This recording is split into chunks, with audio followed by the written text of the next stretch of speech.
Gelombang kasus pagar laut di Tangerang merembet ke proyek strategis nasional PIK 2. Nama bos Agung Sedayu Group, Sugianto Kusuma alias Aguan turut terseret dalam laporan yang dilayangkan sejumlah tokoh nasional ke KPK. Mantan Ketua KPK Bram Samad mendorong KPK memeriksa dugaan korupsi dan kerugian negara yang diduga melibatkan pihak swasta maupun penyelenggara negara dari tingkat bawah hingga atas. Kuat dugaan telah terjadi tindak pidana korupsi di dalam penetapannya sebagai proyek strategis nasional. Kemudian juga kita melaporkan tentang ada dugaan kuat terjadi suap menyuap gratifikasi di dalam penerbitan, penerbitan sertifikat di atas laut, yang diduga kuat dilakukan oleh Agung Sedayu Group dan anak perusahaannya. Sesuai dengan undang-undang, maka selain penyelenggara negara, pihak swasta juga aguan bisa diperiksa. Penyelenggara negara itu siapa? Mulai dari kementerian sampai aparat tingkat bawah, kabupaten, provinsi, maupun sampai yang paling di atas. Jadi semua kita minta diperiksa. Menanggapi laporan dugaan kong kali kong sejumlah orang kuat dalam kasus pagar laut, Ketua Umum Relawan Jokowi Mania Immanuel Ebenezer meyakini meski menjabat sebagai presiden 2 periode, Jokowi tak terlibat. Saya punya keyakinan cukup besar ya, ini ada kong kali kong lah, pasti nggak mungkin tidak antara penyelenggara negara dengan swasta. Ya ini kan problem kita puluhan tahun menghadapi para mafia tanah ini. Jadi saya rasa apa yang dilakukan kawan-kawan PBAI, Abraham Samad harus kita dukung. Tapi saya tegaskan sekali lagi, kemarin juga kita ngebahas kawan-kawan dengan Pak Jokowi soal PIK 2 ini. Pak Presiden hanya ketawa aja, kok kenapa saya dikait-kaitkan. Tapi itu hak kawan-kawan untuk menyampaikan dan juga hak Pak Jokowi juga untuk mengklarifikasi. Sertifikat di kawasan pagar laut Tangerang tercatat dimiliki sejumlah perusahaan. Di antaranya 234 sertifikat hak guna bangunan milik PT Intan Agung Makmur, 20 bidang milik PT Cahaya Inti Sentosa, dan 9 bidang atas nama perorangan. Sedangkan sertifikat hak milik berjumlah 17 bidang. Dalam keterangan yang disampaikan saat rapat, Menteri ATR BPN mengaku sudah membatalkan 50 sertifikat, di antaranya 38 hak guna bangunan dan 12 sertifikat hak milik. Menteri Nusron mengklaim jumlah ini kemungkinan akan bertambah. Hingga 1 Februari 2025, 6 dari 8 oknum pejabat BPN Tangerang telah dicopot oleh Menteri ATR BPN karena menerbitkan sertifikat di Laut Tangerang, Banten. Penyelidikan terkait terbitnya sertifikat hak guna bangunan juga tengah digali Baris Krim Polri sejak 10 Januari lalu. Dirtipidum Baris Krim Polri menyebut ada beberapa pasal yang disiapkan, yaitu pasal pemalsuan surat, keterangan palsu, penyalahgunaan wewenang, hingga tindak pidana pencucian uang. Kami menduga adanya perbuatan-perbuatan pelanggaran, yaitu berupa pemalsuan dan lain sebagainya. Ini yang menjadi dasar kami selanjutnya dalam proses penyelidikan. Dugaan terkait pasal 263 KUHP, kemudian pasal 264 KUHP, dan kami juga menerapkan undang-undang pencucian uang. Kasus pagar laut memang tak sekedar deretan pagar bambu. Setelah menerima laporan, KPK memastikan akan bekerja sama dengan Kejaksaan untuk mengungkap semua pihak yang terlibat. Tim Liputan, Kompas TV.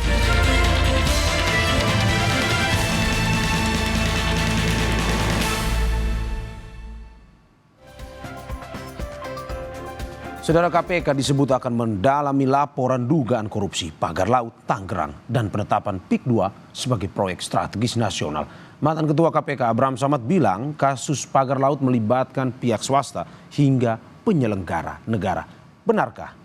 Lalu apa saja temuan tindak korupsi dalam kasus ini? Kita akan bahas bersama sejumlah narasumber yang hadir di studio. Wakil Ketua KPK periode 2007-2011 Muhammad Yasin. Selamat pagi Pak Yasin. Selamat pagi Terima kasih Mario. Sudah bergabung di studio Sapa Indonesia Pagi. Dan melalui sambungan Zoom Ketua Umum Relawan Jokowi Mania Immanuel Ebenezer. Selamat pagi Bang Noel. Selamat pagi Mas semua. Dan peneliti Pusat Kajian Anti Korupsi atau Pukat UGM Zainur Rohman. Selamat pagi Bang Zainur. Selamat pagi Bang. Kita juga sudah mengundang tim konsultan hukum pengembang PSN PIK 2 Monas Aladit, namun hingga saat ini yang bersangkutan berhalangan hadir sehingga tidak bisa bergabung. Saya akan ke Pak Yasin terlebih dahulu. Pak Yasin, laporan kemarin cukup menggegarkan, rame datang ke KPK. Apa saja sebenarnya dari laporan tersebut yang ingin diungkapkan, temuan apa saja? Ya, pertama itu adalah pelanggaran hukum. Ya. Dari misalnya United Nations Convention on law of the sea atau UNCLOS itu, Ya. bahwa daerah pesisir itu tidak bisa dikonversi menjadi hak pribadi, hak badan atau hak masyarakat, itu tidak boleh.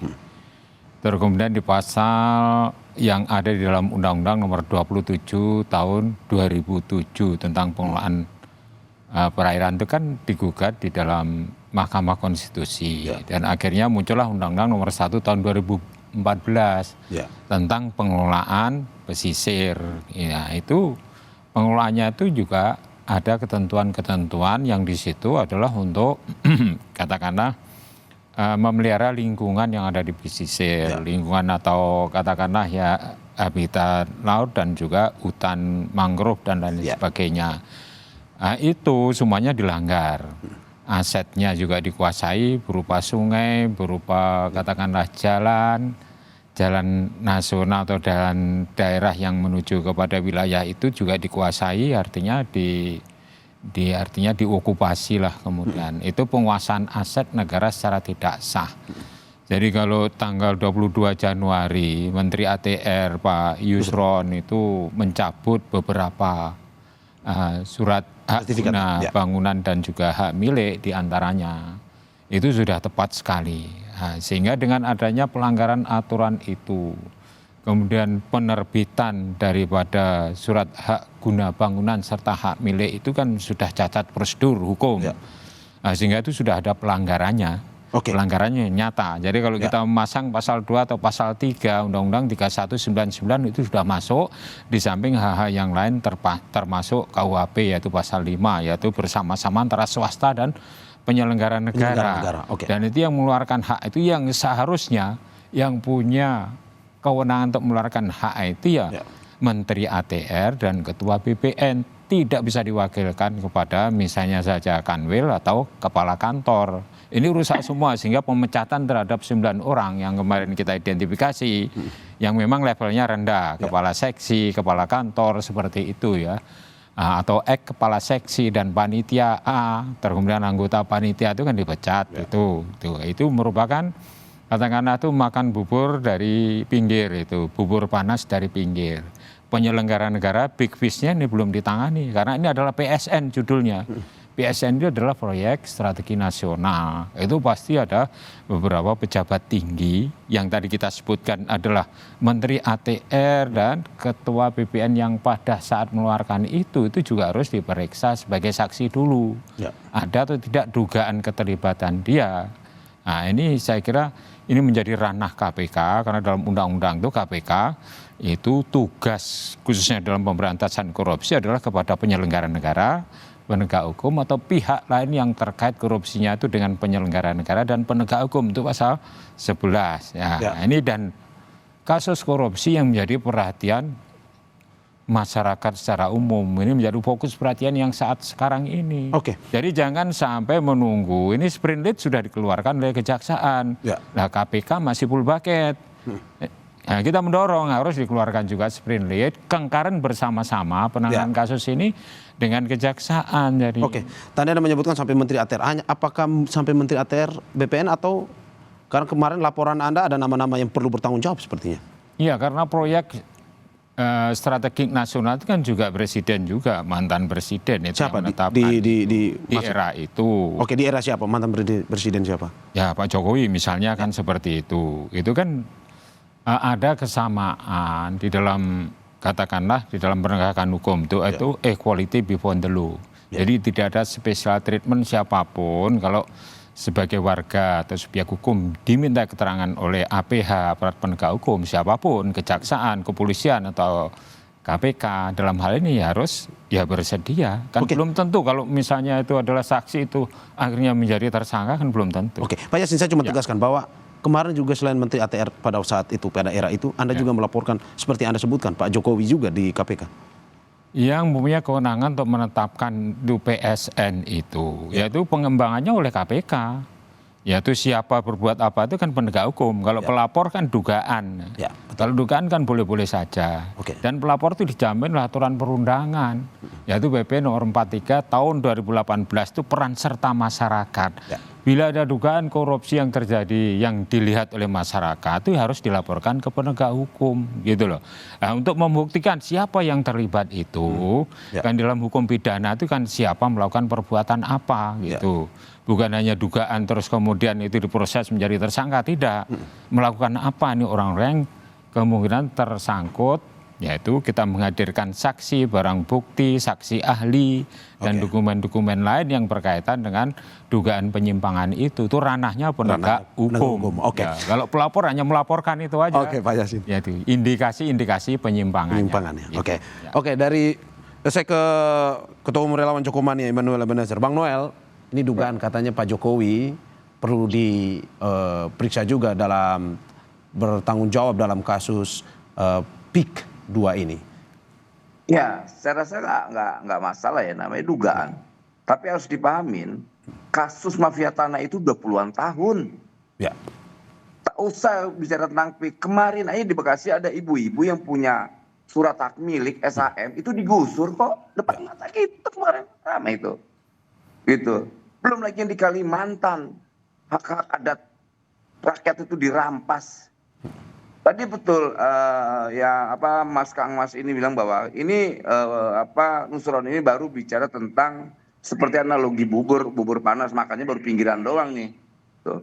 Itu banyak sekali itu bandit-banditnya itu di BPN itu. Saya rasa harus digantung tuh, hukum mati tuh. Karena nih sudah keterlaluan lah. Jadi kawan-kawan bisa melaporkan sudah benar tuh menurut saya. Karena itu nanti ke kita-kita juga. Mafia ini kan nggak pandang bulu. Mau siapa kayak mereka tabrak aja tuh. Nah ini momentumnya di pemerintahan Pak Prabowo, di mana penegakan hukum menjadi panglimanya beliau dalam memberantas yang namanya kejahatan-kejahatan. Itu. Saya punya keyakinan lah, Pak Jokowi sangat tidak terlibat, udah pasti pertama itu. Kedua, ini kan tudingan-tudingan politik yang sangat menurut saya terlalu keji lah. Ini Pak Jokowi udah berkali-kali mafia tanah ini keterlaluan. Oke, Bang Noel. Berarti Anda merasa salah sasaran ya kalau ke Presiden ke-7 Jokowi? Lah iyalah, tapi kalau itu dijadikan momentum untuk mengungkap semua kejahatan-kejahatan mafia tanah ini, ya bagus-bagus aja. Dan Presiden senang kok. Beliau sangat senang dengan laporan kawan-kawan. Beliau juga tidak terlalu ini sekali. Biarkan ini diungkap, jangan tidak. Makanya saya senang sekali ada kawan-kawan Abraham Samad, kemudian kawan-kawan PBHI melakukan hal ini. Jangan pernah kendor kita. Ini momentumnya melawan para oligark yang haus darah tanah, haus darah rakyat ini. Itu udah keterlaluan memang. Di Jawa Barat itu berapa banyak kasus tanah. Dan ini semua terlibat birokrat-birokrat ASN itu. Gitu loh. Dan saya yakin 1 juta % nih saya ngomong nih. Saya yang sampai langsung nih. Terlibat 1 juta % nih. Para birokrat-birokrat ini. Oke. Kongkang antara mafia tanah dengan mereka. Karena nggak mungkin orang-orang ini bisa melakukan kejahatan mereka tanpa ada legitimasi negara di situ. Oke. Jadi kita nggak usah malu-malu, dugaan-dugaan iya bandit semua ini. Oke, Pak Yasin, ini kita sempat marah dengan kejadian ini, tapi kenapa selalu dikait-kaitkan Jokowi? Sedangkan mafia tanah ini sudah puluhan tahun adanya. Bang Noel, berarti tapi kalau misalkan pada akhirnya KPK mungkin saja ingin mendapatkan keterangan, terus Pak Jokowi dipanggil, tidak masalah sebenarnya? Tidak masalah, itu kan hak konstitusional KPK sebagai penegak hukum. Kedua, Pak Jokowi sebagai mantan presiden, dia juga punya hak secara konstitusional untuk mengklarifikasi kejadian sebenarnya. Artinya ini jangan sampai kita publik itu meresponnya, menangkapnya ini sentimen politik. Tapi kalau benar-benar motivasinya untuk penegakan hukum, kita dukung, jangan enggak. Makanya saya senang sekali kan ini bukan momentum politik. Momentum politik sudah lewat. Jadi ini ya semoga ini momentum benar-benar penegakan hukum. Karena gini, Pak Jokowi ini kan dijadikan sasaran tembak terus. Dinasti lah, otoriter lah, korupsi lah, apalah. Lu sampai detik ini mana ada mantan presiden yang sampai detik ini dia datang ke rakyat, rakyat datang ke dia, gitu loh. Oke, Bang, tapi kan memang PIK 2 ini terjadi pada saat pemerintahan Presiden Jokowi, sehingga kalau Abang tarik ke zamannya lebih dahulu atau lebih lama itu kan sebenarnya tidak sesuai. Begini Mas, tahu saya gitu deh. Itu yang di Bekasi kemarin yang jelas-jelas punya surat hak milik. Lantas itu di pemerintahan Pak Prabowo.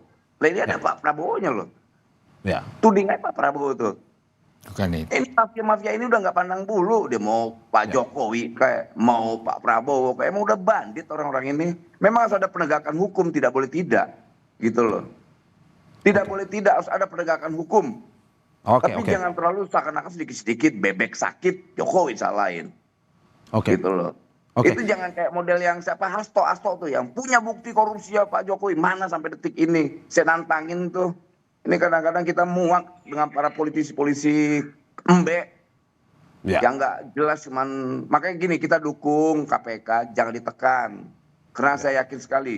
Di sana banyak penegak hukum yang punya integritas. Apalagi kita lihat Jaksa Agung, Kejaksaan, kemudian nanti kepolisian ini. Ya perintah Pak Prabowo tegas lah. Saya berkali-kali rapat dengan beliau. Nggak ada tuh main-main di pemerintahan Pak Prabowo. Harus tegas ini ya Bang. pemerintahan bisa diharapkan dan diandalkan. Tinggal nanti kawan-kawan yang melaporkan ini punya konsistensi dalam sikap. Dalam untuk mengusut yang motivasinya benar-benar penegakan hukum melawan mafia hukum. Itu aja. Mafia tanah itu. Mafia hukum yang mafia tanah. Oke Bang Noel, tahan sebentar. Bang Yasin, bagaimana melihat bahwa ini sebenarnya tidak di zamannya Pak Jokowi, tapi sudah lama sebenarnya. Ini tanggapan Anda seperti apa? Ya. Ini fokus kita ini concern terhadap PIK 2 ini. Yang termasuk di dalam PSN atau proyek strategi nasional. Kalau mafia tanah di luar, katakanlah konteks waktu yang sekarang, saya kira ya itu kalau memang harus diurus ya terpisah dengan yang namanya PSN ini. Gitu loh. Jadi kita fokus, ini kaitannya fokus kepada PSN yang dalam penguasaan tanahnya, hak tanahnya itu telah menyalahi prosedur hukum. Sehingga itu harus diproses hukum. Siapapun yang melanggar aturan, perkaya diri sendiri, orang lain atau korporasi yang merugikan negara atau keuangan negara berupa penguasaan aset itu dengan ada niat jahat atau mens rea dan evil intention, itu harus diproses hukum. Undang-undangnya mengatakan seperti itu. Gitu. Saya kira itu Bung Mario. Saya ke Mas Zainur Rohman, peneliti Pukat. Mas Zainur, bagaimana Anda melihat sikap KPK? Perlukah memanggil orang-orang yang terkait penyelenggara negara termasuk? Tentu ya sangat perlu. Kalau kita lihat pencopotan 6 pegawai Kementerian ATR BPN ini kan sudah menunjukkan adanya dugaan perbuatan melawan hukum atau menyalahgunakan kewenangan. Itu unsur dasar di dalam Undang-Undang Tindak Pidana Korupsi di dalam pasal 2 atau pasal 3.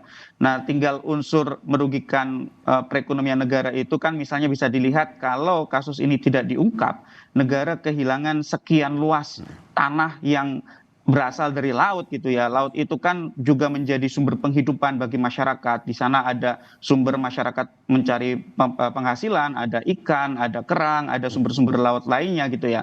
Sehingga ini menurut saya memang sepertinya kalau sekadar melihat pemenuhan unsur pasal 2 dan pasal 3 Undang-Undang Tipikor itu terpenuhi. Nah, karena itu pasal 2 dan pasal 3 ini kan nanti tinggal dilihat lebih kepada perbuatan merugikan keuangan negara atau menyalahgunakan kewenangan. Nah, itu tidak lepas dari peran para penyelenggara negara yang memiliki kewenangan. Nah, jadi diskusinya kembalikan kepada kewenangan. Kewenangan mengeluarkan SHGB, SHM, kewenangan mengeluarkan keputusan di dalam proyek strategis nasional, dan kewenangan-kewenangan lain. Nah, kewenangan itu tinggal dicek.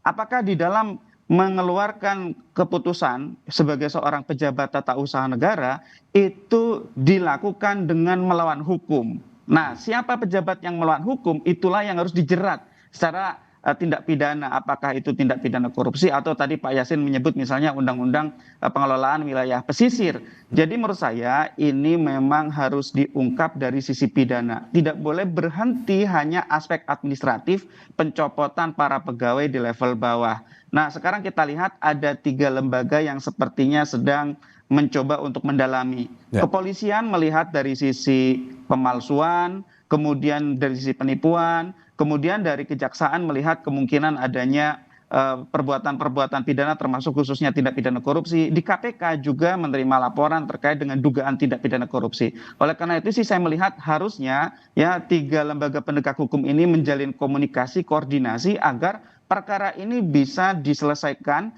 dari berbagai perspektif tetapi tidak menimbulkan tidak menimbulkan saling serobot di dalam penanganan perkara agar misalnya bisa dibagi peran siapa yang kemudian melakukan penanganan dari sisi apa. Tetapi menurut saya sekali lagi dengan kasus yang sejelas ini sangat penting juga bagi mereka untuk bisa bergerak cepat. Agar apa? Agar rasa keadilan masyarakat itu bisa terpenuhi, juga alat-alat buktinya tidak dihilangkan, kemudian pihak-pihak yang kemudian terlibat tidak melakukan upaya-upaya perlawanan, kasakusuk gitu ya, bahkan mungkin juga bisa melakukan berbagai upaya untuk mengganggu jalannya proses penyelidikan dan nantinya penyidikan. Sehingga menurut saya ini sih memang harus segera gitu ya, harus segera dan harus transparan dan akuntabel. Ya, saya pikir Pak Yasin, Bang Immanuel di sini semua sepakat bahwa ini adalah tindak pidana. Tidak ada yang mengatakan ini bukan tindak pidana. Ini tindak pidana. Jangan sampai kasus ini berhenti hanya selesai di aspek administratif. Harus ada yang dimintai pertanggungjawaban secara pidana. Dan yang dimintai pertanggungjawaban pidana adalah semua yang terlibat, baik dari sektor swastanya sampai kepada para penyelenggara negara, baik itu level bawah, khususnya adalah mereka para pengambil kebijakan. Nah, itu hanya bisa ditentukan nanti ketika dilakukan pendalaman melalui penyidikan dan kemudian pihak-pihak yang memiliki kewenangan itu dilakukan pemanggilan untuk diperiksa bagaimana mereka mengeluarkan kebijakan itu. Kan nanti akan bisa dilakukan audit apakah ada prosedur yang dilanggar. Tentu ada prosedur yang dilanggar karena sekarang juga sertifikatnya dicabut. Nah, siapa saja yang terlibat di dalam pelanggaran prosedur itu, siapa yang tidak melakukan tugas, siapa yang kemudian lalai di dalam pengawasan, itu semua harus dilakukan pengusutan secara lengkap dan menurut saya ini melibatkan banyak sekali pihak, Bang. Oke. Ini semakin keras bahwa pidana sebenarnya yang harus ditekankan, bukan administratif. Kalau dari Pak Yasin sendiri, siapa pihak-pihak yang mungkin saja perlu dipanggil? Ya, jadi pihak-pihak yang terkait dengan terjadinya suatu peristiwa pidana ini. Tadi sudah disebutkan dengan jelas, yang melakukan pemalsuan, yang melakukan pelanggaran prosedur, ya, yang melakukan pelanggaran prosedur itu adalah yang berkaitan dengan penerbitan surat hak guna bangunan dan hak milik yang jumlahnya itu adalah berapa hektar itu 537,5 hektar, terbitnya adalah 263 dari bidang yang surat hak guna bangunan dan ada 17 hak milik dan juga 9 hak milik. Itu kan luar biasa penguasaan itu, 573,5 hektar. Jadi pihak-pihak yang terkait termasuk yang mempunyai kewenangan memberikan hak itu hanya Menteri BPN atau Menteri ATR atau Kepala BPN itu yang pada saat itu dia menjabat dan memberikan haknya itu terhadap pihak-pihak yang kita sebutkan tadi. Nah, sehingga ini jadi semua pihak lah yang terkait dengan swastanya yang menerima hak dan prosesnya berjalan 3 hari itu sudah selesai itu surat hak guna bangunannya itu kan luar biasa. Oke. Kalau tidak dalam payung SPN atau proyek strategi nasional PSN ya, proyek strategi nasional itu tidak akan bisa keluar itu. Oke. Jadi ada hal-hal yang bisa saja itu instruksi secara sakti ya, ini kan dugaan ya, sehingga proses itu menjadi cepat. Dan ada juga yang menduga bahwa itu kalau tidak ada suap tidak akan bisa secepat itu mengurus proses daripada sertifikat itu biasanya makan waktu bulanan bahkan sampai 1 tahun. Dan ini adalah sebuah kejanggalan kalau kejanggalan. Okay. Nah, makanya itu kalau Pak Menteri ATR BPN itu sudah membatalkan karena belum berumur 5 tahun sesuai dengan peraturan pemerintah nomor 15 tahun 2001 itu boleh itu dicabut tanpa harus melalui proses di pengadilan itu sertifikat yang sudah ada itu dicabut itu sudah betul berarti dari situ saja sudah terjadi suatu pelanggaran yang luar biasa. Oke. Gitu. Ya. Pertanyaan Pak Yasin, apakah Komisi Pemberantasan Korupsi berani memanggil pihak-pihak yang tadi disebutkan. Tapi kita lanjutkan usai jeda. Terima kasih masih di Sapa Indonesia Pagi bersama saya Maria Sarong dan sejumlah narasumber saya. Ada Wakil Ketua KPK periode 2007-2011 Muhammad Yasin dan melalui sambungan Zoom Ketua Umum Relawan Jokowi Mania Immanuel Ebenezer dan peneliti Pusat Kajian Anti Korupsi atau PUKAT UGM Zainur Rohman. Saya ke Bang Noel. Bang Noel, bagaimana Anda melihat bahwa hingga saat ini Komisi Pemberantasan Korupsi mendapatkan laporan tersebut pun Kejaksaan dan juga Kepolisian. Apa sebenarnya tindakan yang harus dilakukan ketiga lembaga ini? Pertama gini, ini kan kasus ini kan sudah sampai ke telinga Presiden, ya kan. Lantas tindakan-tindakan yang dilakukan oleh menteri-menteri Pak Prabowo juga kan sudah terlihat ya, Pak Nusron, memblokir, kemudian mencopot para ASN atau orang-orang yang terlibat lah ya dalam kasus ini. Artinya ada tindakan-tindakan yang nyata dalam kasus PIK 2 ini. Nah, kita berharap kasus ini juga bisa membuka tabir-tabir yang lain. Artinya banyak sekali tuh mafia tanah tidak terkait, bukan persoalan PIK aja, banyak. Itu banyak sekali. Tak usah kita pernah lihat kan kejadian juga di KPK. Itu sudah ada pimpinannya. Banyak juga yang bandel tuh anggota-anggota KPK-nya. Apakah kita minta pertanggungjawaban pimpinannya? Kan enggak juga secara pidana. Tapi secara moral, ya kawan-kawan komisioner KPK kan melakukan tindakan-tindakan hukum. Nah hari ini gini, kita optimis lah bahwa penegak hukum kita, KPK, kepolisian, kejaksaan, ya kita dukung dong secara moral, jangan pesimis. Makanya motivasinya semoga ini bukan motivasi politik tapi motivasi penegakan hukum, karena yang dirugikan itu rakyat dan bangsa ini, gitu loh. Dan saya rasa gini, kalau seandainya pintu masuknya untuk mengungkap semua para mafia tanah ini, ya nggak apa-apa. Pak Jokowi dilaporkan, minta pertanggungjawaban. Saya rasa Pak Jokowi sangat terbuka kok, bukan orang yang selalu menghindar. Dan sampai detik ini kita lihat mantan presiden kita Pak Jokowi selalu ada di tengah rakyat dan juga rakyat di tengah dia. Jadi silakan aja lah, kita nggak mau kasus-kasus ini ditutup-tutupi, jangan. Apalagi pemerintahan Pak Prabowo begini, beliau ingin sekali melihat rakyatnya itu sejahtera, tidur nyenyak dan sebagainya. Jangan sampai terlalu berdansa-dansa terus di setiap pemerintahan. Karena kita lihat perilakunya kan memang tadi disampaikan Kang Yasin, ada penyelenggara negara memang pasti nggak usah pakai dugaan-dugaan, memang iya kok. Nggak mungkin sertifikat itu keluar tanpa ada terlibatnya penyelenggara negara, itu nggak mungkin. Ada dan pasti. Ngapain saya pakai duga-duga? Siapa itu? Ya itu orang BPN. Siapa menterinya? Tanya menterinya siapa saat itu. Siapa yang mengeluarkan? Ada itu, nggak mungkin tidak. Oke. Dan terus begitu terus. Akhirnya gini, ya ini kan momentum ya bangsa ini berbenah ya. Berbenah soal penegakan hukum. Ya kita akui kemarin di pemerintahan Pak Jokowi ada problem dan kelemahan penegakan hukum kita. Karena memang Pak Jokowi fokus bagaimana membangun infrastruktur. Karena bangsa ini kan bangsa yang tertinggal. Bangsa yang sibuk dengan persoalan-persoalan masa lalu. Tidak bicara tentang masa depan. Nah Pak Jokowi memang kemarin itu bicara tentang orientasi pembangunan. Dia bicara tentang masa depan bangsa ini. Yang akhirnya ya sekeliling kan banyak bandit itu. Dari yang petugas partai, yang korupsi bansos, ada yang terlibat mafia pangan, kita tahu semua. Dan semoga di pemerintahan Pak Prabowo hari ini, kita lihat Pak Nusron itu kan sudah luar biasa ya, melakukan tindakan-tindakan yang nggak pernah dilakukan oleh menteri-menteri sebelumnya.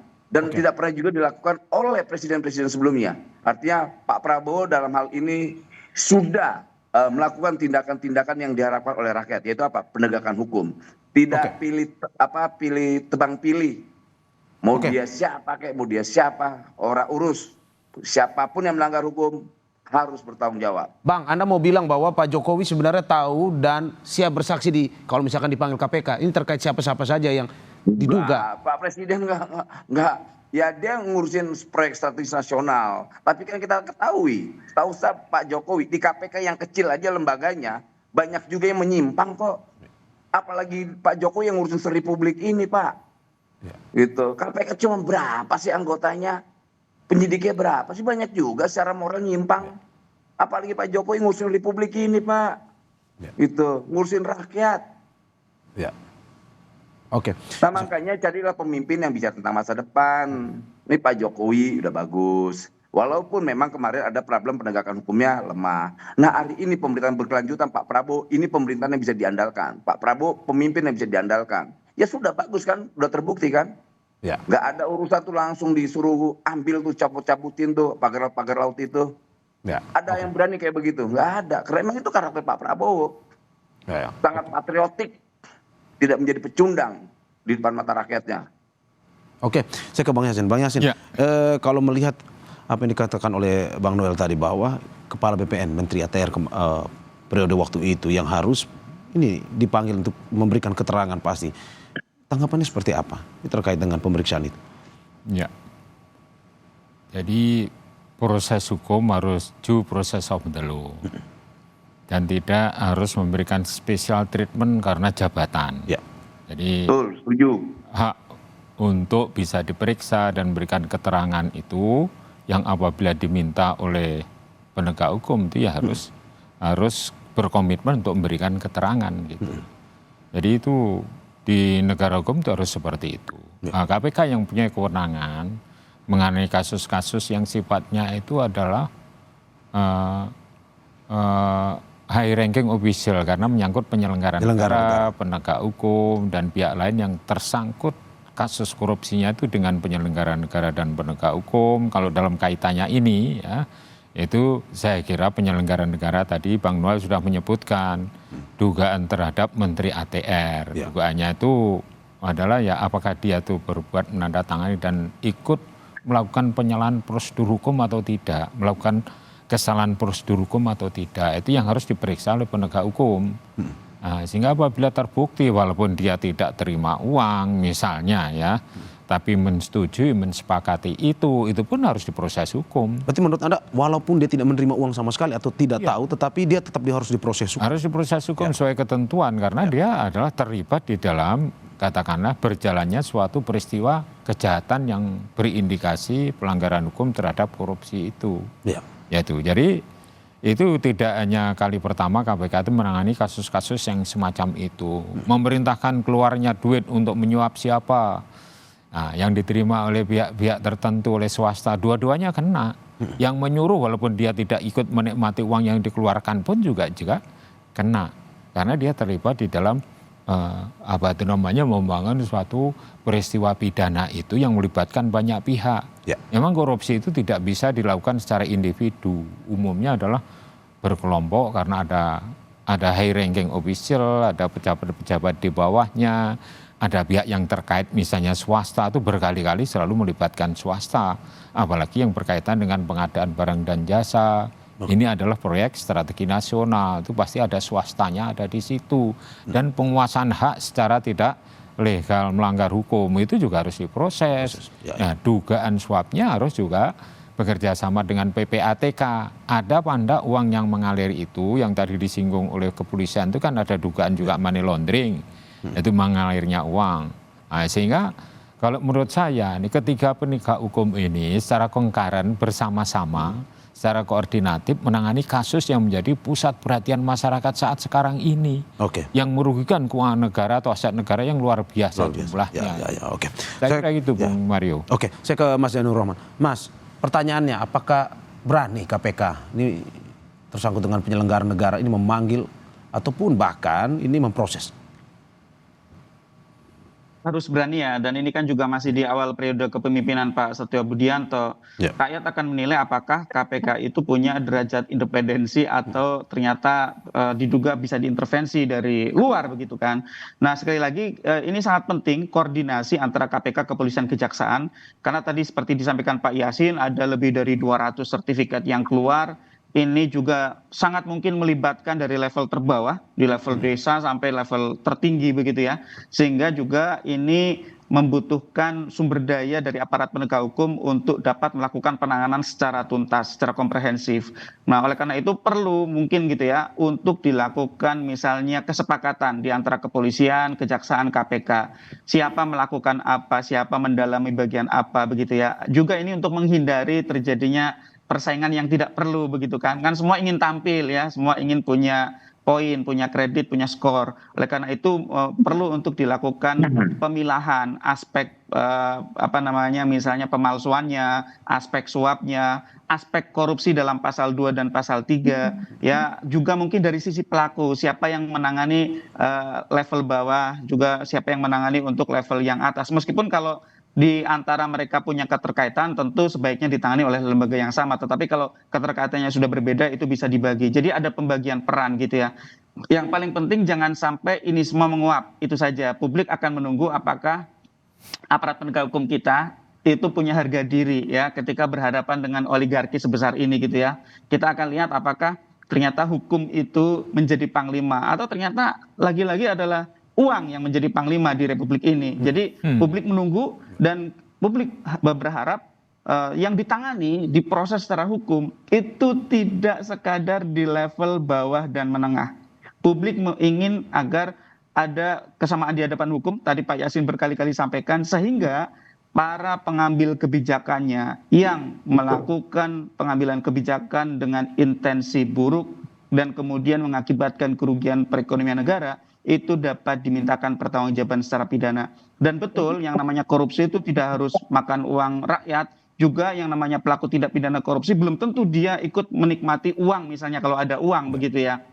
Melakukan tindak pidana korupsi itu bisa menguntungkan orang lain atau korporasi ya. Dan ini juga perdebatan panjang misalnya di kasus Tom Lembong gitu ya. Sampai sekarang Tom Lembong kejaksaan nggak punya bukti yang bisa menunjukkan bahwa dia terima uang, tapi toh dia menjadi tersangka begitu ya. Jadi sekarang publik menunggu gitu ya, seperti halnya kasus-kasus yang lain. Dan memang secara norma hukum itu betul bahwa korupsi itu tidak harus menerima suap, tidak harus juga menerima keuntungan secara materi. Kalau dia merugikan ke perekonomian negara, menguntungkan orang lain dengan cara melawan hukum, ya atau menyalahgunakan kewenangan, maka pejabat tersebut juga harus dimintakan pertanggungjawaban secara pidana.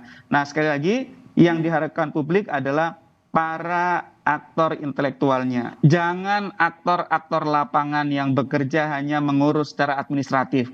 Siapa sih yang menjadi penggagas dari proyek ini? Itu harus dijerat. Siapa sih yang kemudian melakukan pengaturan? Ya misalnya ya, mengurus ke sana, mengurus ke sini begitu ya. Melakukan komunikasi, mempengaruhi para penyelenggara negara, dan mungkin tidak tertutup kemungkinan disertai misalnya dengan suap atau gratifikasi dari level bawah mungkin juga sampai level atas begitu ya. Ini harus diungkap secara tuntas, dan juga harus meminta bantuan kepada PPATK untuk apa? Tracing dugaan transaksi keuangan, karena ini 30 km misalnya ada pagar di tengah laut, itu uang tidak sedikit. Juga PSN PIK 2 ini juga mega proyek triliunan rupiah ya. Jadi harus dilihat follow the money, ikuti uangnya dari mana mengalir kemana gitu ya. Dan semua yang terlibat itu juga harus dijerat. Jadi juga ada kemungkinan untuk menjerat mereka-mereka yang menerima uang itu dengan undang-undang tindak pidana pencucian uang. Jadi ini menurut saya banyak sekali yang harus diproses. Aparat penegak hukum tidak usah bersaing dengan keras. Ini masih kolamnya sangat luas. Ada ratusan sertifikat, ada sekian banyak orang yang terlibat dari bawah sampai atas, sehingga harapannya sangat penting untuk kesepakatan di antara mereka bertiga, kepolisian, kejaksaan, dan KPK. Dan saya berharap Presiden Prabowo harus berikan dukungan dengan jangan lakukan intervensi gitu ya, dan ya tertibkan siapapun yang mengintervensi aparat penegak hukum di dalam melakukan penanganan perkara ini. Tidak hanya tidak intervensi, tapi juga harus menertibkan kalau ada orang-orang lain di sekitar kekuasaan yang akan intervensi. Karena ini saya yakin pasti akan ada intervensi dari pihak-pihak yang akan terancam. Oke, saya ke Bang Noel. Bang Noel, Pak Prabowo harus bisa tidak intervensi. Ini komitmen pemerintah saat ini bagaimana terkait dengan pagar laut ini? Apalagi ini menyangkut pejabat-pejabat lama. Ini, saya kadang-kadang nggak ngerti nih orang-orang ini maunya apa. Nggak diintervensi, katanya kok presiden diam aja ya. Nggak diintervensi kok, presiden kok intervensi persoalan ini. Tugas negara adalah harus tetap hadir dalam persoalan-persoalan seperti ini. Nah, ya biarkan presiden juga hadir dengan semua ketahuan kan dengan hadirnya Mas Nusron memblokir berapa surat-surat tanah itu. Jadi saya rasa Pak Prabowo sangat fokus dalam penegakan hukum, dan kawan-kawan juga tidak tahu kan itu cuma baru 500 sekian hektar. Itu ada jutaan hektar yang perintahnya jelas harus diambil oleh negara.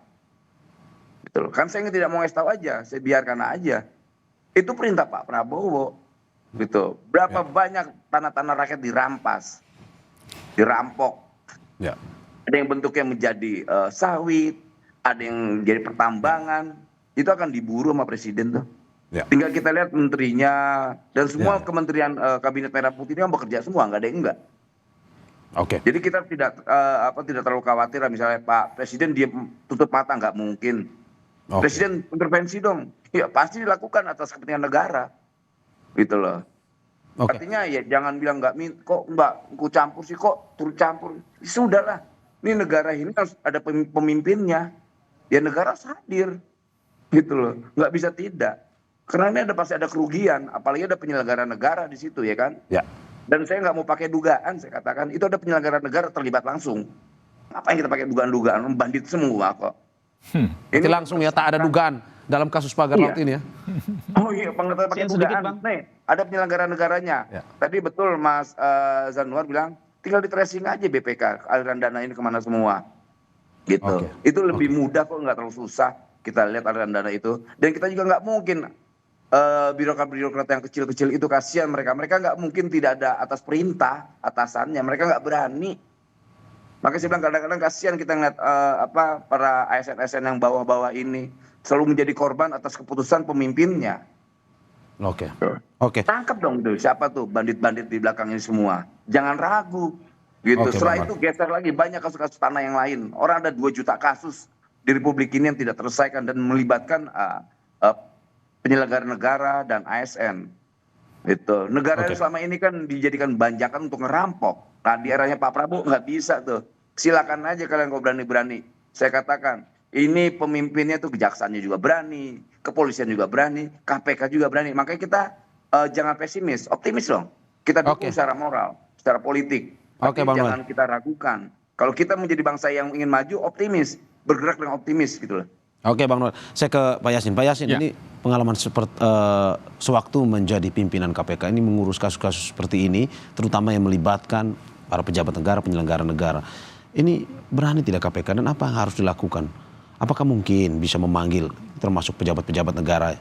Ya, jadi data yang ada di kami berdasarkan dari KPK Clearing House ya, CCCH itu tahun 2018 saja itu ada pejabat negara misalnya di legislatif itu sudah lebih dari 300 orang.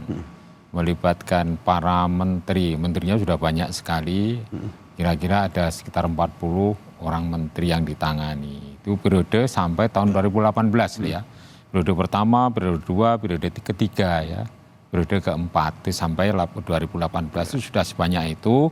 Artinya pengalaman itu sudah sering dilakukan oleh KPK dalam menangani kasus-kasus yang melibatkan para pejabat negara atau very high ranking official gitu. Itu di situ ya ada gubernur BI, gubernur, kemudian menteri aktif, kemudian mantan menteri juga ditangani. Bahkan ini mohon maaf ini juga besan presiden itu juga ditangani dalam kasus BI itu. Sehingga saat sekarang KPK ini kan independen, bukan kok pejabatnya dan bukan mengarah kepada aspek politik. Kalau KPK itu siapa yang melakukan perbuatan pidana yang menjadi lingkup tugas dan kewenangannya maka harus ditangani. Apalagi yang sudah menjadi pusat perhatian masyarakat seperti kasus PIK 2 ini dan proyek strategi nasional. Ini harus berani. Jadi KPK udah beberapa kali mengalami proses hukum yang melibatkan berbagai pejabat negara di tingkat apapun. Berarti optimis di KPK yang baru saat ini pimpinannya? Ya. Makanya kita kawal, makanya saya dengan Pak Abraham Samad dan teman-teman dari LBH serta penggiat hukum dari Muhammadiyah, Pak Said Didu datang itu untuk mengumpulkan informasi sehingga dikala mereka mengumpulkan bukti keterangan itu bisa lengkap sehingga segera naik kepada penyidikan. Di media sudah cukup ramai, tapi jangan hanya di media terus seperti sekarang ini. Sekarang giliran penegak hukum. Kalau kejaksaan sudah menerbitkan sprint lead, kemudian KPK harus mengikutinya. Kasusnya kan luas. Seperti yang disebutkan oleh Bang Noel tadi, yang kasus-kasus seperti ini di Jawa Timur juga ada, di Indonesia bagian timur juga ada. Nah, ini tinggal pembagian saja, artinya itu konsentrasinya di mana KPK dan Kejaksaan di mana. Satu kasus ditangani 3 penegak hukum itu juga pernah. Jadi kita tidak berbenturan antar kelembagaan juga enggak. Gitu loh. Oke, Pak Yasin. Ya, kecuali yang satu dulu itu ya, mengenai cicak buaya, ini perkecualian ya itu ya. Nah, dari penanganan kasus yang lain kita sering melakukan koordinasi dengan penegak hukum lain, dan yang di media saya kira sudah cukup ramai, sekarang tinggal menunggu action dari penegak hukum. Gitu Bang Mario. Terima kasih Pak Yasin atas apa yang disampaikan, dan semoga apa yang didiskusikan pada pagi hari ini memberikan masukan juga kepada para penegak hukum untuk terus mengawal kasus pagar laut dan PSN ini hingga tuntas. Terima kasih mantan pimpinan KPK Muhammad Yasin sudah hadir di studio. Terima kasih juga Ketua Umum Relawan Jokowi Mania Immanuel Ebenezer, dan juga terima kasih peneliti Pusat Kajian Anti Korupsi atau PUKAT UGM Zainur Rohman. Terima kasih Bapak-bapak atas kesediaannya. Kang Yasin, makasih. Semoga sehat selalu. Sama-sama. Yasin, Mas terima kasih. Terima kasih.